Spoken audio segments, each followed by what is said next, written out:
Most of Week 6 is in the books, and it started back on Thursday night between the Eagles and Giants.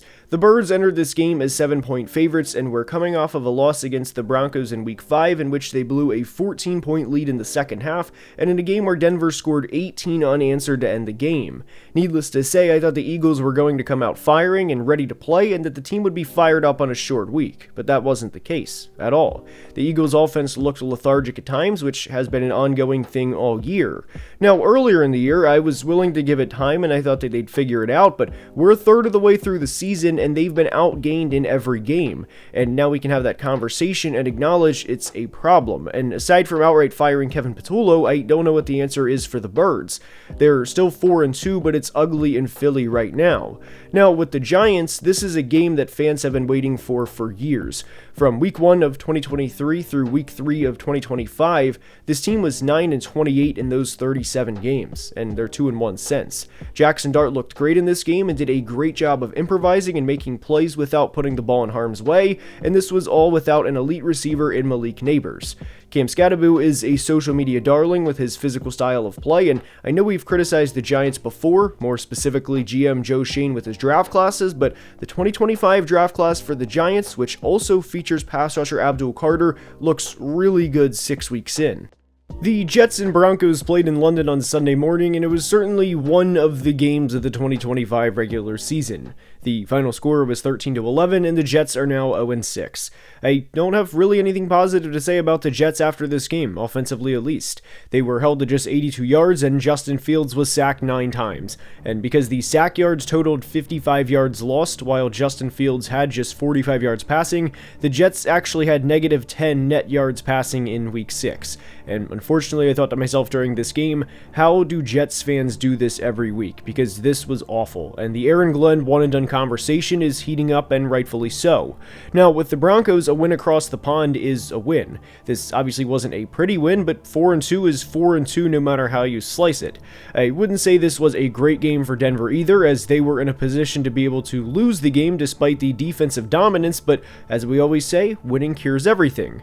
I do think there were some questionable play calls from Sean Payton this game, specifically the wide receiver screens and the one fullback run on 3rd and 10, but you can't afford to slip up in the AFC West and still hope to win the division. And I know people get their jokes in about the Jets meaning just end the season, but they're still a professional team, and they're paid to make plays and win games, and a win is a win, and there's no major takeaways for Denver, but again, never apologize for winning a game in the National Football League. The Patriots defeated the Saints in the Big Easy with a score of 25-19, and I'm sure there were some people that, heading into this game, kind of dismissed this game, but it was a really good game, and I think there's a chance the Saints have their quarterback. Spencer Rattler played well, and obviously we knew heading into the year that this wasn't going to be a great season for the Saints record-wise, but I really encourage people to watch Spencer Rattler play, because more often than not, it's good. I know the stat line in this game wasn't great from Rattler, but my takeaway is the next 11 games for New Orleans is going to be very interesting because there's not a lot of great quarterback play in college right now, and Rattler is only 25 years old. With a better team around him, this is definitely a conversation worth having. Now, for the Patriots, Drake May is undoubtedly the guy, and like we just said with Rattler, the box score does not do it justice. New England is now 4-2, and they play at Tennessee and home against Cleveland in their next 2 games, and there's a real chance this team starts out 6-2. This was a huge letdown spot coming off of an emotionally high win against the Bills, and the most important thing is they took care of business. Also, if you watch this game, then you know it's not an exaggeration to say the referees in this game were all-time bad.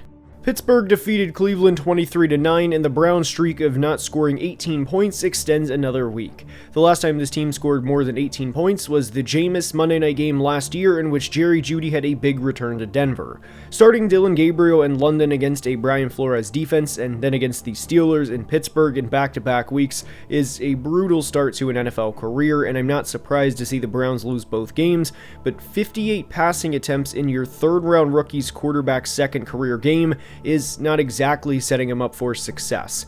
I don't have a lot of positive things to say about the Browns at this point because they're now 4-19 since the start of the 2024 season, and it's not like things are going to get that much better by season's end. With the Steelers, I would argue this game was in some ways a must-win, and the reason for that, because I know that's a very loud statement for a Week 6 game against Cleveland, but the reason is, for as much as the Steelers hate the Ravens, and I get it, I live in Maryland, I hear both sides of the rivalry regularly, they know the Ravens probably are not going to finish the year 5-12, and you need to capitalize while Lamar Jackson is out and while they're losing games, and Pittsburgh did. Aaron Rodgers also looked good in this game, DK Metcalf looked good, and this was a rare, stress-free Steelers win. And I think this game settled who's the best pass rusher in the division as well, and it's Jalen Ramsey, as he had 2 sacks and a dominant Steelers defensive performance. The Rams beat the Ravens 17-3, and I know 1-5 is obviously bad, especially for a team who had Super Bowl aspirations entering the year like the Ravens did, but this was the second time all season they allowed less than 37 points. If you were playing a playoff team with a backup quarterback like the Ravens did in this game, fighting an uphill battle would be a lot easier than trying to win a game like this. Cooper Rush was eventually benched, and the Ravens lost the turnover battle 3-1, and you get the idea of how the day was for Baltimore. And I credit the defense for showing up the way they did in this game because they are virtually nothing without Lamar Jackson.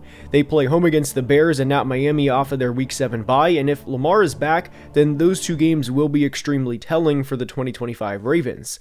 For the Rams, after a missed 26-yard field goal in the first quarter, I thought they were going to be in a dogfight, and that's how their day was going to go. And while they didn't look great in this game, and receiver Puka Nacua also went down in this game, and who is going to be fine long-term, by the way, they got the win, which is what matters most. The Rams kind of fly under the radar for how they start seasons, which is usually slower than other teams, so even though they haven't looked like the true Los Angeles Rams we expect for a lot of 2025, they're still 4-2. The biggest thing they need to do is improve the special teams play and work on the consistency of the offensive side of the football outside of number 12.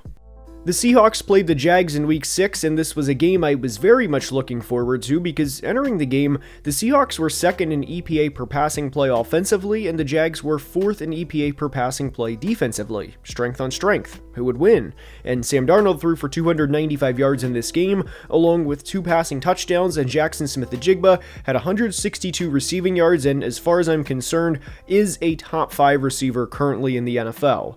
I'll let you guys debate in the comments, but JSN is playing on another level this year, and the Seahawks pass protection has looked a lot better throughout 2025, and while there will always be questions about if Sam Darnold will revert to Pumpkin Darnold with the season on the line, he's looked great this year, and there is a possibility the Seahawks have a franchise quarterback at just 28 years old. The Jags were coming off of a big win against the Chiefs on Monday night, and averaged just 3.1 yards per carry in this game. Trevor Lawrence was also sacked 7 times, and in a lot of ways, that's what you need to know from this game for the Jags. Their offensive line was horrendous all throughout, but all things considered, I thought Trevor Lawrence played well within this game. I know 12 points is 12 points, but there's only so much one player can do. Does this loss sting for the Jags? Absolutely, but if you would have said that 6 weeks in, they'd be 4-2 with wins over the Texans, 49ers on the road, and the Chiefs, Jags fans would make that trade-off every single time. Tough day at the office, but I think they'll be fine in the long run. The Panthers defeated the Cowboys 30-27 in Week 6, and I've been very critical of this team in the past. But credit to the Panthers for winning these last 2 games the way they have. This team has went through it all over the past few years, and I couldn't be happier for this team and this city to experience back-to-back wins. Bryce Young looked good in this game, which was also great to see, and if I have any takeaway for the Panthers, it's that they cannot go back to Chuba Hubbard after back-to-back 200-plus total yard performances from Rico Dowdle. Dowdle had over 180 yards rushing in this game, and whether the quarterback is Bryce Young or Josh Allen, a run game is always a quarterback's best friend. T-Mac also had 2 touchdowns, and I know the interception bounced off of T-Mac's hands, but a win is a win. That's what we're going for here, and this was everything Panthers fans have wanted to see for the past few years, and good for them. With Dallas, you're 2-3-1 now after this game, and allowed over 400 yards to the Carolina Panthers. You were outgained by over 110 yards in a game where your quarterback quarterback threw for 261 yards and 3 touchdowns, and you averaged just 1.6 yards per rushing attempt. This is an extremely frustrating loss because there wasn't a whole lot more Dak Prescott and especially George Pickens could do in this game. This should have been a game where George Pickens is getting on the plane, high-fiving all of his teammates because he knows after a performance like this in a contract year that an eventual $30 million per year contract will come his way. Maybe not this week, but certainly next offseason at the latest, in addition to celebrating the win. But it didn't, and the Cowboys have allowed 30 or more points in 4 of their 6 games, and I think it's simple. Matty Eberflus needs to go. The Chargers had dropped back-to-back games as they entered the Week 6 Miami game coming off losses to the Giants and Commanders, and winning this game and improving to 4-2 was critical, and they survived as Justin Herbert led a game-winning drive to lead LA past Miami 29-27. Having said that, the Chargers defense has been worrisome over the past few weeks, and it'll be interesting to see once Khalil Mack comes back just how much they improve with him on the field.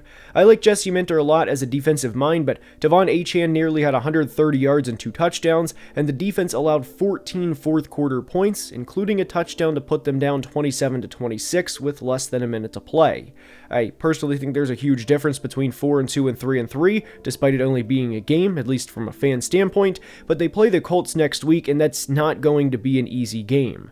Now, with Miami, Tua threw 3 interceptions, and while he did throw 3 interceptions, he also led the team back in the fourth quarter and put them in a position to win. And I think in a lot of ways, this game summarizes the 2025 Dolphins season. They were close, and you would think 27 points would be enough to secure a win at home, but it wasn't. And we've said this in previous recaps, but changes are going to happen soon in Miami, and we don't know when. Whether it's while you're watching this video or at the end of the season, this game summarizes the last few years for the Dolphins, and it's routinely coming up short. Colts Cardinals is up, and Indy improved to 5-1 with a 31-27 win over Arizona. And this was a very weird game even before it started for the Colts, as Travarius Ward suffered a concussion in pregame warmups, and Anthony Richardson fractured his orbital bone when he had an issue with a rubber leg band. But like we all expected in July when this game was on the calendar, 58 total points were scored between teams led by Daniel Jones and Jacoby Brissett. With Indy, the offense looked good, and 6 weeks in, Jonathan Taylor would be my Offensive Player of the Year, and Tyler Warren would also be in my top 3 for Offensive Rookie of the Year. This will be a team nobody wants to play in the postseason, and a bonus for the Colts, Seattle beat Jacksonville. It was a long day for the Colts defense as Jacoby Brissett threw for over 300 yards, but not every win is going to be absolute cinema. The Cardinals are now 2-4, and I know Kyler Murray missed this game, and that was a very late injury announcement as it was announced Saturday night he was going to miss this game, but this type of game to me summarizes the Jonathan Gannon era, losing games against good teams. You'll be close a lot of the time, but you also know the end result a lot of the time for that matter too. And your backup quarterback put up 27 points on the road, and for a defensive coach, it still wasn't enough. And I truly believe the beginning of the end has already started in the desert. The Raiders beat the Titans in Vegas 20-10, and this was yet another very ugly game for the Titans. They had 6 first-half possessions in this game, and 4 ended in punts, 1 ended in a strip sack, and 1 ended in an interception. The Titans won in Week 5 over the Cardinals, and I was happy for Titans fans to get a win, but Titans fans can also acknowledge that was a very abnormal win, to put it kindly. And this game was more of who they are under this current coaching staff, and there's a reason they were beat by double digits by another 1-4 team. The only way it makes sense for Brian Callahan to continue to stay around at this point is to keep losing to have back-to-back number 1 overall picks. This roster isn't great, obviously, but the coaching staff is horrendous too, and there's no real takeaway for Tennessee other than I think there's a very real chance they have back-to-back number 1 picks. The Raiders won this game, but I wouldn't say this was a win you write home about. Geno threw another bad interception, and they averaged just 2.1 yards per carry. And if you didn't know, they had 68 rushing yards on 32 rushing attempts. This was similar to the Jets-Broncos game to kick off the Sunday in Week 6, and it was one of the games played in the 2025 regular season. The Raiders play at Kansas City in Week 7, and division teams know each other best, so if you are a Raiders fan and you want to talk yourself into beating the Chiefs next week, be my guest, but this was an ugly win. But as the old saying goes, an ugly win is always better than a pretty loss. Just win, baby. The Packers beat the Joe Flacco-led Bengals 27-18, and I don't think the Bengals are going to win 6 or 7 games in a row with Joe Flacco, but I do think there is something to build off of and for fans to legitimately get excited about from this game. Cincinnati was shut out in the first half, and they looked pretty much like they have since Joe Burrow went down outside of the fourth quarter against the Lions, but Joe Flacco was only sacked one time in this game, and Jamar Chase had a very impressive touchdown catch when it mattered, and if Flacco is on, then the Bengals can be a very pesky team. They play the Jets and Bears in 2 out of their next 3 games, and if they can win 2 of those, or even the Steelers on Thursday, they'll be 4-5 entering their Week 10 bye. I'm not buying Bengals stock right now, but I'm certainly not selling every last share I have either, and I think that's a lot more positive for Cincinnati and the skyline-loving folk than we've discussed in the past few weeks. With Green Bay, this had the recipe of the Browns game all over again, especially in the first half. But they kept feeding Josh Jacobs, and we even saw a glimpse of what Matthew Golden can be at the NFL level once he is fed the football. This game was probably a little more stressful than Packers fans would have liked, especially with how dominant the first half was, but there was a lot of positives to take away offensively in Week 6 for Green Bay. And with 12 games left to play for the Packers, because remember they had a Week 5 bye, this team has a very high ceiling. The Bucs defeated the 49ers 30-19, and my biggest takeaway for the 49ers is that their season is effectively over. It was announced Fred Warner both dislocated and broke his ankle in Week 6, and it was a season-ending injury. It was already a tall task to ask of the 49ers defense to do everything they've been doing without Nick Bosa, a former Defensive Player of the Year, but losing both Warner and Bosa is a death sentence for the season. I love Fred and wish him the best in his recovery, and the same goes to every other player who was hurt in Week 6, of course. But within this game, the 49ers offensive line was also bad, and I would argue it was a miracle they put up 19 points in the first place. Brock Purdy, Ricky Pearsall, and George Kittle will all be coming back soon, but this team is going to have to put up 25 plus points, hell, maybe even 27 plus points nearly every week to be in a position to win. Just an absolutely brutal game for the 49ers. Now, with the Bucs, Baker Mayfield may be the most fun quarterback to root for if he's on your team. He's tough as nails, and you're truly never out of the game with him. And this was the second straight game the Bucs put up 30 plus points, and what I think was impressive within this game was how many guys the Bucs had out offensively. Tampa is 5-1, and the third down run, you know the run if you watched this game, changed this game. And the Bucs have one of the games that I'm looking most forward to out of any game in the NFL regular season this year in Week 7 when they go to play the Lions on Monday night. I hope you enjoyed, and if you did, please like the video and subscribe as we are closing in on 215,000 subscribers, guys, and I cannot thank you enough for the support. Until next time, please be safe and have a great day. Love you guys.